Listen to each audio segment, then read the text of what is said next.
Future సిటీలో land కొనాలని ఆలోచిస్తున్నారా? అయితే వెంటనే మాకు కాల్ చేసి పూర్తి వివరాలు తెలుసుకోండి. ఫ్యూచర్ సిటీలో ప్లాట్ కొనండి. ఫ్యూచర్ లో మీరు కోటీశ్వర్లుగా మారే అవకాశం కోసం వెంటనే మాకు కాల్ చేయండి. నమస్కారం. కార్తీక పురాణం 6వ రోజు పారాయణలోకి వచ్చాం. వశిష్ఠ మహర్షి చెప్తున్నారు, కార్తీకంలో శ్రీహరిని ఎవరైతే అవిసె పూలతో పూజిస్తారో వాళ్ళకి చాంద్రాయణ ఫలితం లభిస్తుందట. గరికతోటి కుశలతోటి పూజించే వాళ్ళు పాపముక్తులై వైకుంఠాన్ని పొందుతారు. చిత్రవర్ణ వస్త్రాన్ని శ్రీహరికి సమర్పించిన వారు మోక్షాన్ని పొందుతారు. కార్తీక స్నానాచరణం చేసి విష్ణు సన్నిధిని కానీ శివ సన్నిధిని కానీ దీపమాలికను ఉంచేవాళ్ళు వైకుంఠ పురాణ పాఠకులు, అంటే ఈ కార్తీక పురాణము లేదా విష్ణు పురాణము అన్నమాట. పాఠకులు శ్రోతలు కూడా విగత పాపులై పరమపదాన్ని పొందుతారు. అయితే పరమ ఆరోగ్యదాయిని సర్వపాపాలని హరించేటువంటి ఒక కథ చెప్తాను వినమంటున్నారు. కళింగ దేశీయుడైన మందరుడనే ఒకానొక బ్రాహ్మణుడు, ఇవన్నీ కూడా సంధ్యావందనాదులు విసర్జించిన వాళ్ళ కథలేనండి, అవన్నీ వదిలేస్తే ఇలా చేయొచ్చు అని చెప్తారనమాట. ఇతను సాన సంధ్యావందనాదులన్నీ విసర్జించి పరులకి కూలి పని చేస్తూ ఉండేవాళ్ళు. అతనికి పతివ్రత, సర్వసాముద్రికాది శుభలక్షణ సంపన్న, సద్గుణ సముచ్చయం చేత సుశీల అని పిలువబడే చక్కటి భార్య ఉండేది. భర్త ఎంత దుర్మార్గుడైనా అతని పట్ల రాగమే గాని ద్వేషము లేనిదై పాతివ్రత్యంతో నిష్ఠాపరిష్ఠరాలుగా ఉండేది అమ్మడు. అయితే ఈయన కూలితో జీవించడం కష్టం, ఈ కూలి పనులు చేస్తే ఎప్పటికీ జీవిస్తాము, డబ్బెటా సరిపోతుందని ఇతను ఏం చేశాడు, ఈ వనగతి అడవిలో నుంచుని కత్తులు అవి పట్టుకుని ఆ దారిలో వచ్చేవాళ్ళని దారి కాసి ధనం అపహరించేవాడు. ఈ దొంగ సొత్తుని ఇరుగు పొరుగు దేశాలకు తీసుకుపోయి ఆ పక్కవాళ్ళకి తీసుకుపోయి ఆ సొమ్ముతో కుటుంబ పోషణ చేసేవాడు. ఒకసారి దొంగతనాని కోసం దారి కాసి ఇతను ఏం చేశాడు, బాటసారిగా వస్తున్న ఒక బ్రాహ్మణాయన్ని పట్టుకుని ఆయన చెట్టు కట్టేసి ఆయన డబ్బంతా తీసేసుకున్నాడు. అటువైపు వచ్చినటువంటి ఒక పరమక్రూరుడైన కిరాతకుడు ఈ దోచుకున్న మందరుణ్ణి దోచుకోబడి బంధితుడై ఉన్నటువంటి బ్రాహ్మణుణ్ణి ఇద్దరిని చంపేసి ఆ డబ్బు తను పట్టుకుపోయాడు. కానీ వెళ్ళే టైంలో ఏమైందట, ఇక్కడ ఎప్పుడైతే ఈ చంపేస్తే నెత్తురు బయటకు వస్తుంది, నెత్తురు వాసన వచ్చేసరికల్లా ఆ దారిని పోతున్నటువంటి ఒక పులి నరవాసన గమనించి రక్తపు వాసనతో ఈ లోపలికి వచ్చేసరికల్లా, అంటే ఇది గుహలాగా ఉందన్నమాట, అక్కడికి వచ్చింది.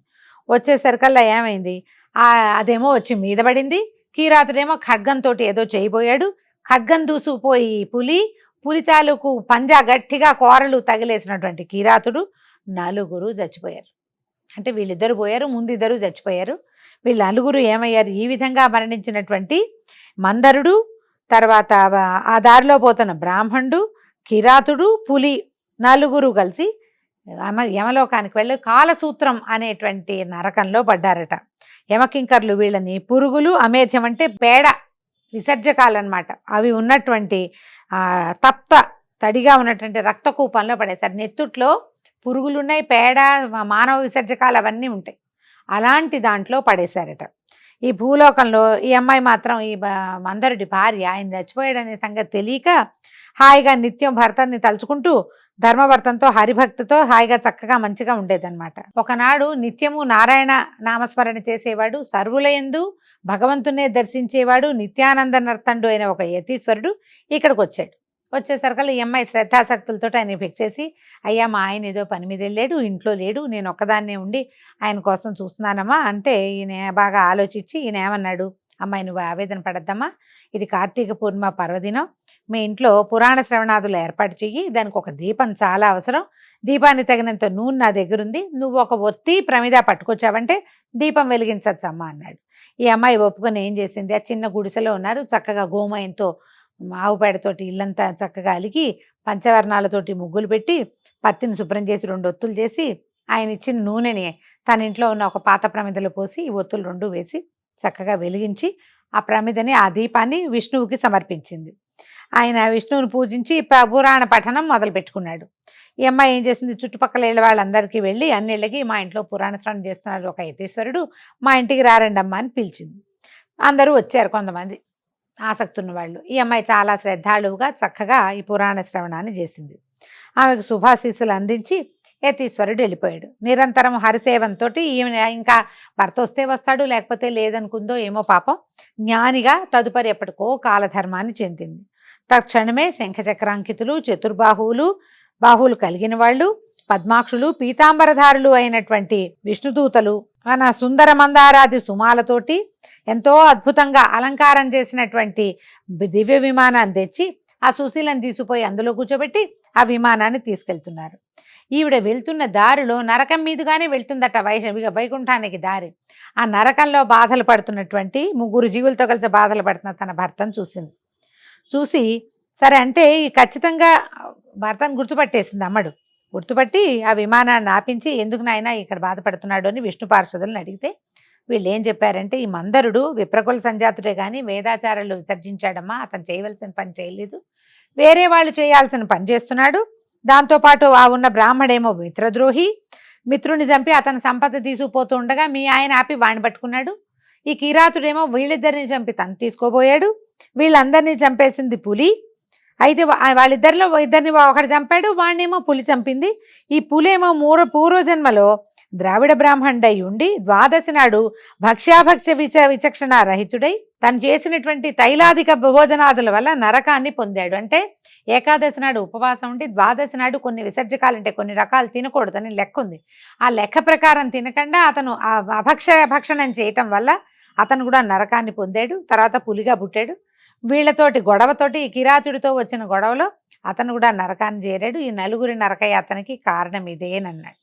అనేసరికల్లా ఈవిడ అడిగింది విష్ణుదూతల్ని, అయ్యా ఏ పుణ్యం చేస్తే వీళ్ళకి ఆ నరకం తప్పుతుందో చెప్పమంటే వాళ్ళు ఏమన్నారు, కార్తీక మాసంలో నువ్వు చేసినటువంటి పురాణ శ్రవణ ఫలితాన్ని ధారపోయటం వల్ల నీ భర్త పురాణ శ్రవణార్థమై నువ్వు ఇంటింటికి వెళ్ళి ప్రజల్ని పిలిచి పుణ్యం ధారపోయటం వల్ల ఆ పుణ్యం ధారపోయటం వల్ల మిత్రద్రోహి అయిన బ్రాహ్మణుడు ఆ పురాణ శ్రవణార్థం కోసం నువ్వు అసలు పురాణ శ్రవణం కోసం నువ్వు సమర్పించినటువంటి 2 ఒత్తుల పుణ్యాన్ని 2 ఒత్తులు పెట్టి దీపం వెలిగించింది కదా బ్రాహ్మణానికి, ఆ యతీశ్వరుడికి ఇచ్చింది. ఆ ఫలితాన్ని చెరుసగంగా ధారపోయటం వల్ల కిరాతుడు వ్యాఘ్రము నరకాల నుంచి ముక్తి పొందుతారమ్మా అని చెప్తే వాళ్ళు చెప్పిన విధంగా ఈవిడ ఏం చేసిందట, తనకున్నటువంటి పుణ్యాలని ఈ నలుగురికి ధారపోసేసరికల్లా నలుగురు నరకం నుంచి విముక్తులై దివ్య విమానారూఢులై సుశీల్ని పరిపరి విధాలుగా ప్రశంసిస్తూ మహాజ్ఞానులు పొందే ముక్తి పదానికి తీసుకుపోబడ్డారు. కాబట్టి కార్తీకంలో చేసేటువంటి పురాణ శ్రవణము వలన హరిలోకము తప్పకుండా పొందుతారని తెలుసుకో అని చెప్పారు. తర్వాత చెప్తున్నారు, కార్తీక మాసంలో వచ్చే సోమవార మహాత్మ్యం విన్నావు. సోమవారం ఎంత ఫలితాన్ని ఇస్తుందో అంతకంటే కార్తీక శని త్రయోదశి 100 రెట్లు. ఒకవేళ కార్తీక మాసంలో త్రయోదశి నాడు శనివారం త్రయోదశి కలిసి వస్తే అప్పుడప్పుడు వస్తాయండి. అలా వచ్చినప్పుడు అది చాలా అద్భుతమైన ఫలితాన్ని ఇస్తుందట. దాంతోపాటు ఇంకేం చెప్తున్నారు, కార్తీక పూర్ణిమ 1000 రెట్లు, శుక్ల పాడ్యమి 1,00,000 రెట్లు, శుక్ల ఏకాదశి 1,00,000 రెట్లు, ద్వాదశి లెక్కలేనంత అనంతమైన ఫలాలని అదనంగా ప్రసాదిస్తాయి. మోహం చేతనైనా సరే శుక్ల ఏకాదశి నాడు ఉపవసించి మరునాడు బ్రాహ్మణయుక్తులై పారాయణ చేసేవాళ్ళు సాయుధ్య మోక్షాన్ని పొందుతారు. ఈ కార్తీక శుద్ధ ద్వాదశి నాడు అన్నదానం చేసిన వారికి సమస్త సంపదలు అభివృద్ధి చెందుతాయి. సూర్యగ్రహణ సమయంలో గంగా తీరంలో 1,00,000 మంది బ్రాహ్మణులకు అన్న సమారాధన చేయటం వల్ల ఎంత పుణ్యం కలుగుతుందో అంత పుణ్యము కేవలము కార్తీక ద్వాదశి నాడు ఒక్క బ్రాహ్మణుడికి ఒక్క ఆయనకి అన్నం పెట్టడం వల్ల కలుగుతుంది. ఈ బ్రాహ్మణ నియమం ఎందుకంటే ఆ కాలంలో అట్లా ఉండేదండి. బ్రాహ్మడికి పెడితేనే ఫలితం లభిస్తుందా అని మళ్ళీ ప్రశ్నించుకోవద్దు. అన్నం ఎవరికి పెట్టినా ఫలితం లభిస్తుంది. అన్నదానం ఎవరికైనా చేయొచ్చు. కాలానుగుణంగా చెప్పుకోవాలి కదా మనం. ఇది పురాతన కాలంలో చెప్పబడిన పురాణం కాబట్టి ఆ కాలంలో విధానం అది కాబట్టి అట్లా చెప్పారు. 1000 గ్రహణ పర్వాలు, 10,000 వ్యతిపాత యోగాలు, 1,00,000 అమావాస్య పర్వాలు ఏకమైనా కూడా ఒక్క కార్తీక ద్వాదశిలోని 16వ వంతు కూడా చేయవని తెలుసుకో. మనకు ఉన్న తిథులలో పుణ్యప్రదాలైన తిథులు ఎన్ని అయినా ఉండొచ్చు కానీ వాటన్నిటికంటే కూడా సాక్షాత్ విష్ణు ప్రీతికరమైన ఈ కార్తీక ద్వాదశి అత్యంత ఫలప్రదమని మర్చిపోవద్దు. మనం ఇది 6వ రోజే వింటున్నాం కదా. ద్వాదశికి ఇంకొక 6 రోజులు ఉన్నాయిగా. ఆ రోజు విధి విధానం ఏంటో మనం తర్వాత భాగాల్లో తెలుసుకుందాము. అయితే ఏకాదశి నాడు రాత్రి యామం ఉండగా కార్తీక శుద్ధ ద్వాదశి నాడు క్షీర సముద్రం నుంచి శ్రీహరి లేస్తాడు. అప్పుడు నిద్రించి ఈ కార్తీక శుద్ధ ఏకాదశి నాడు లేస్తాడు కదా, అది లెక్క.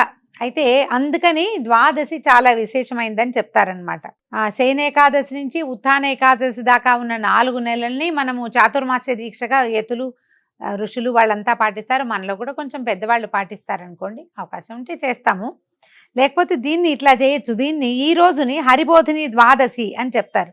అందువల్ల ఈ హరిబోధిని నాడు ఎవరైతే కనీసం ఒక్కరికైనా అన్నదానం చేస్తారో వాళ్ళు ఇహంలో భోగాల్ని, పరంలో భోగి సేవని పొందుతారట. అంటే మనం ఇక్కడేమో సంతోషాన్ని పొందుతాం బతికుండగా, జీవించి ఉండగా జీవితం చాలా బాగుంటుంది. మరణించిన తర్వాత భోగిసేనుడు అంటే విష్ణుమూర్తి, ఆయన పాము మీద పడుకుంటాడు కదా, భోగిసేనుడు అంటే అది పాము మీద సేనించేటువంటి ఈ సర్పసేనుడు శేషసేనుడైనటువంటి విష్ణువు యొక్క సాయుధ్యముక్తిని మనం పొందుతాం, ఆయనలో కలిసిపోతాం, ఆయన ఉన్న ప్రాంతంలో ఉంటామన్నమాట. కార్తీక ద్వాదశి నాడు పెరుగు అన్నదానము చేయటం వల్ల సర్వోత్కృష్టమైన దానంగా దాన్ని చెప్తారు. ద్వాదశి నాడు పాలిచ్చే ఆవుని వెండి డెక్కలు బంగారు కొమ్ములతో అలంకరించి పూజించి దూడతో సహా గోదానం చేస్తారో వాళ్ళు ఈ ఆవు శరీరం మీద ఎన్ని రోమాలైతే ఉంటాయో అన్ని వేల సంవత్సరాలు స్వర్గంలో నివసిస్తారు. వస్త్రదానం చేస్తే సంచితార్థాలన్నీ సమచిపోయి వైకుంఠాన్ని పొందుతారు. తర్వాత శుద్ధ ద్వాదశి నాడు సాలగ్రామాన్ని బంగారపు తులసి వృక్షాన్ని దక్షిణా సమేతంగా దానం చేస్తే చతుస్సాగర పర్యంతమైన సమస్త భూమండలాన్ని దానం చేసినటువంటి ఫలితాన్ని పొందుతాం. దానికి నిదర్శనంగా ఒక కథ చెప్తున్నారు, ధర్మవీరోపాఖ్యానం. చాలా బాగుంటుందండి ఈ కథ. పూర్వం గోదావరి తీరంలో దురాచారవంతుడు పరమ పిసినుగొట్టు అయిన ఒక వైశ్యుడు ఉండేవాడు. ఈయన దాన ధర్మాలు చేయకపోవటమే కాక తాను తినకుండా కూడా, తాను చేయకపోతే పోయావు సొంతానికైనా తినచ్చు కదా, ఆత్మారామ ప్రీత్యర్థమైనా తినచ్చు, కొంతమంది అది కూడా చేయరు, తినరు పాపం. తినకుండా చాలా డబ్బు పోగు చేశాడు. ధనధాన్యాలే కాదు, ఎవ్వరికి కనీసం మాట సాయం కూడా చేసేవాడు కాదు. ఏదైనా అవకాశం వస్తే పరులను నిందిస్తూ పరద్రవ్యాసక్తుడై మసలే ఇతను ధనాన్ని వడ్డీలకు తిప్పుతూ అంతకంతకీ ద్రవ్యాన్ని పెంచుకోసాగాడు. అయితే ఒకనాడు ఏమైంది, వాళ్ళ పక్క ఊరికి వెళ్ళి తనకి డబ్బు ఇవ్వాల్సిన వాళ్ళ నెత్తి మీద కూర్చున్నాడు అనమాట. వడ్డీతో సహా ఇప్పుడే చెల్లించమంటే ఆయనేమో నీ బాకీ ఎగేసేవాడిని కాదు, ఎందుకంటే నేను నమ్ముతాను దీన్ని, ఎవడైతే రుణం తీర్చకుండా పోతాడో వాడు వచ్చే జన్మలో ఈ డబ్బు ఇచ్చిన వాడికి కొడుకుగా పుట్టి ఆ రుణాన్ని చెల్లుబాటు చేయాలి, కాబట్టి నేను పొరపాటును కూడా ఈ పని చేయను అయినా మాసాంతానికి నీ డబ్బు ఇచ్చేస్తాను, ఓర్పు వహించి ఉండమని బతిమలాడాడు. అయితే ఈ మాట ఆయనకి నచ్చల. వచ్చే జన్మలో నీ కడుపును పుట్టాలనైనా ఆ గోలంతా నాకెందుకు, నేను ఇప్పుడే డబ్బులు ఇస్తానన్న కానీ కొంచెం అవమానంగా అనిపించి నీ కబుర్లు నా దగ్గర కాదు, నీ బాకీ వసూలు కోసం నెల్లాడు ఆగలేను, నేను నెలాఖర దాకా నేను ఆగను, మర్యాదగా ఇవ్వు లేకపోతే కత్తి చూపించాడు, చంపేస్తానన్నాడు. అయితే యథార్థంగా ఆ సమయంలో నిజంగా డబ్బులు లేవని ఆయన ఎంత బతిమలాడాడు పాపం బ్రాహ్మణుడు. నేను అప్పు తీర్చలేను ఆయన, ఇప్పుడు నా దగ్గర లేదంటే మండిపడి విసినారు వయసుడు ఏం చేశాడు, ఆ బ్రాహ్మణుడిని జుట్టుపుచ్చుకులాగి నేల మీద పడదోసి కాలుతో తన్ని కోపం తీరక కత్తితోటి గుచ్చాడు, చంపడానికి కాదు గుచ్చాడు. అయితే ఏమైంది, ఆ చిన్న గుచ్చుకే ఇతను కొంచెం బలశాలిగా ఉన్నాడు, ఆయన కొంచెం బడుగు బక్కగా ఉన్నాడు, ఆయన కాస్త సన్నటివాడు వృద్ధుడు కూడా అయి ఉంటాడు. దాంతో ఒక్క చిన్న ఘాటుకే బెదిరి ప్రాణాలు వదిలేశాడట బ్రాహ్మడు. అయితే ఈయన వైశ్యుడు హత్యా నేరానికి రాజు దంటిస్తాడని వెంటనే గుడ్డుగా ఇంటికి పారిపోయి భయంగా బతికేవాడు. కానీ ఎంతకాలం బతుకుతాము, కొన్నాళ్ళు అయ్యాక మనం మరణించక తప్పదు కదా. ఈ మరణం తర్వాత ఏమైంది, యమకింకర్లు ఈ జీవుణ్ణి నరకానికి తీసుకుపోతే రురువు అంటే రౌరవం అని చెప్తాం కదా, రౌరవము పేరు వినుంటారు మీరు, రౌరవాది నరకాలు అంటుంటాం. రురువు అనే మృగాల చేత వాటి శృంగాల చేత పీటింపబడే ఒకనొక యాతననే రౌరవం అంటారు. అదేదో భయంకరంగా మంటలు కక్కే ఒక జంతువట, దానికి కొమ్ములు ఉంటాయట, ఆ కొమ్ములతోటి కుమ్ముతూ ఉంటుందన్నమాట, పైగా దాని నోట్లో నుంచి మంట వస్తుంటుంది. ఆ మంట ఇది కుమ్మిన చోట వేడి కూడా తగిలితే ఎట్లా ఉంటుంది, అలాంటి నరకంలో పడ్డాడట. పడితే ఈ నరక విభాగంలో పడిపోయాడు. అసలు యమకింకర్లు ఉంటారుగా, వాళ్ళ ఆజ్ఞని నిర్వర్తిస్తున్నారు, మృగాలతోటి కుమ్మిస్తున్నారు.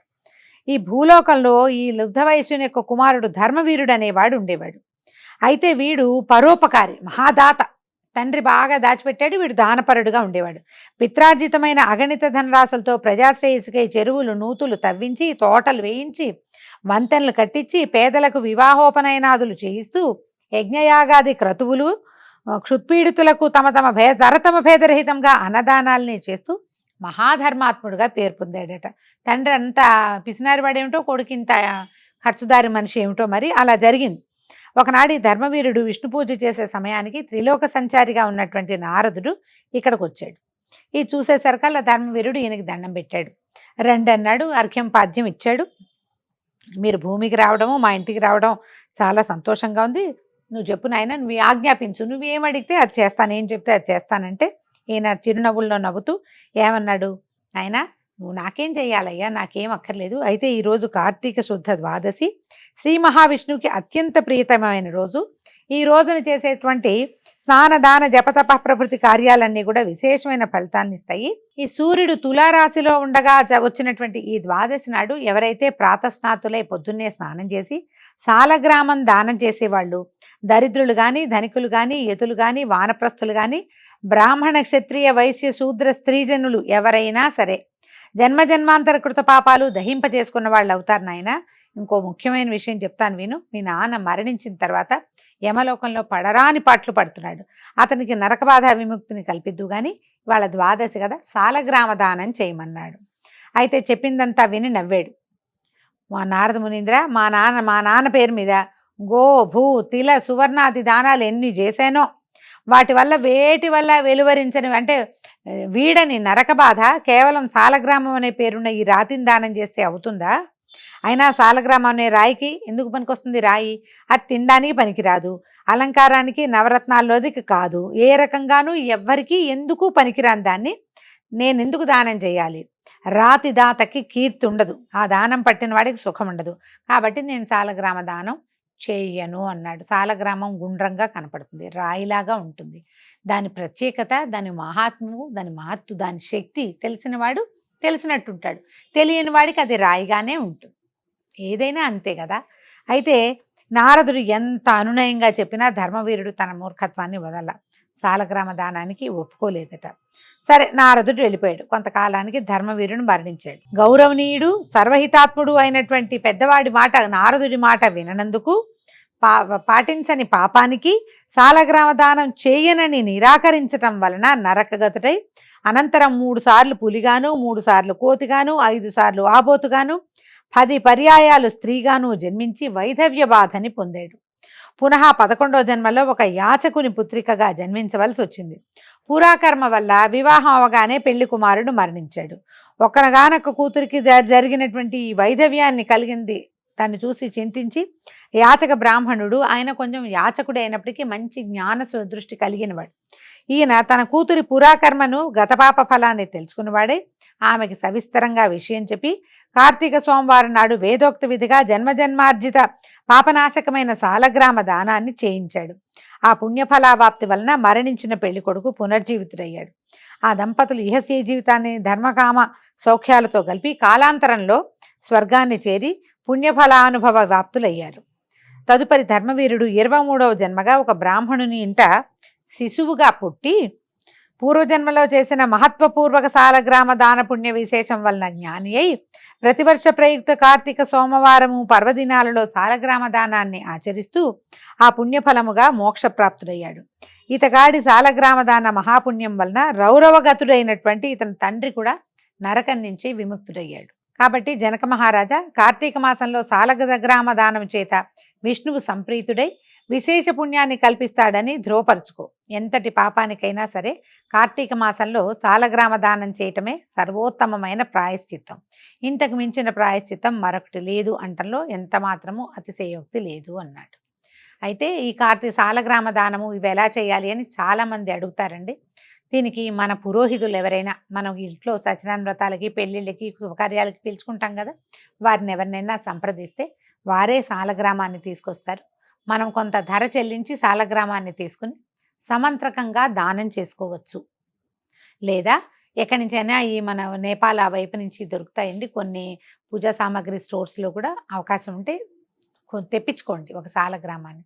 ఒక్కసారైనా జీవితంలో చేస్తే మంచిది. పురాణం మనం ఏటా వినేవాళ్ళు అయితే కనుక ఈ ప్రయత్నం చేసుకోవచ్చండి. ఎవరికైనా సమంత్రకంగా ఇస్తే ఫలితం, ఒకటి కొనుక్కొచ్చి చేతిలో పెట్టడం అని అనుకోకండి. మంత్రవిధిగా కనుక ఇస్తే విశేషమైన ఫలితం లభిస్తుంది. దీంతో 6వ రోజు పారాయణ పూర్తయిందండి. రేపు ఉదయం 7వ రోజు కార్తీక పురాణంతో మళ్ళీ కలుసుకుందాం. నమస్కారం.